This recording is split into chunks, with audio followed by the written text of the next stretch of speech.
Greetings, beloved of God. I want us to be honest. I want us to be honest with ourselves.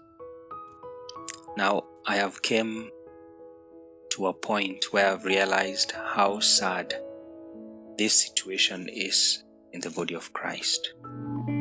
You've been made wise by so much religion. You always know what to do. Now, the reason why I'm doing this is for the sake of challenging us as sons and daughters of God. Now, you would agree with me that it is easier for many of the Christians to attend a prophetic meeting or a praise and worship meeting than they would attend a prayer meeting. Now, this saddens me.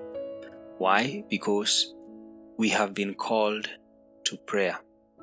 Jesus Christ, in his own words, he says that men ought always to pray. That means there is a calling that is sure that has been given to each and every one of us as sons and daughters of God, and that is the calling to prayer. Now, this can be attributed to what I want to address throughout this video. So I'm going to beg for your attention for just a few minutes.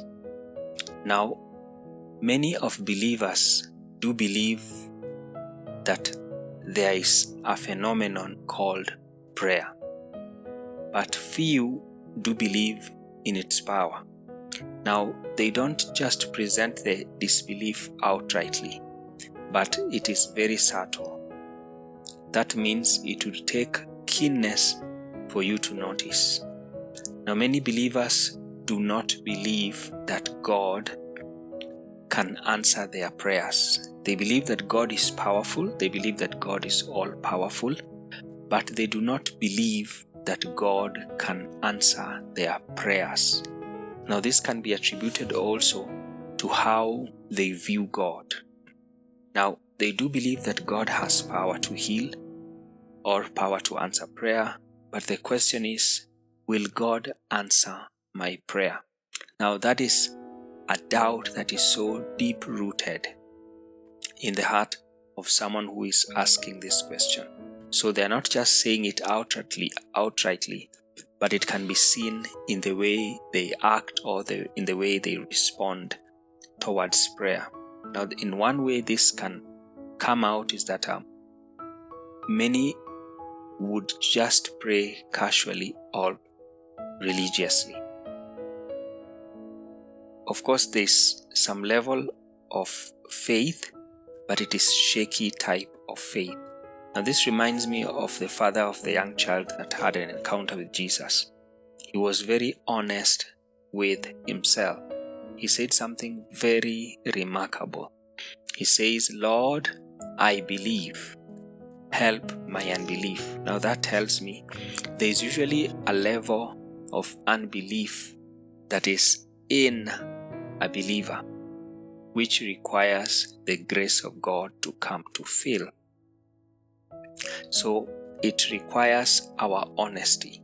If you are in the place of unbelief, you should be very honest with God so that God can supply. Where there is no need, there is no supply. And that is why the father of this young man said, "Lord, I believe," meaning he had some portion of faith.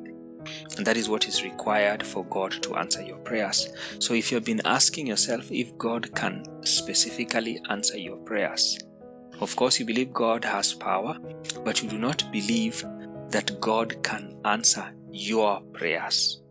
That is why many would just say casual types of prayer, or they don't go in depth when it comes to prayer.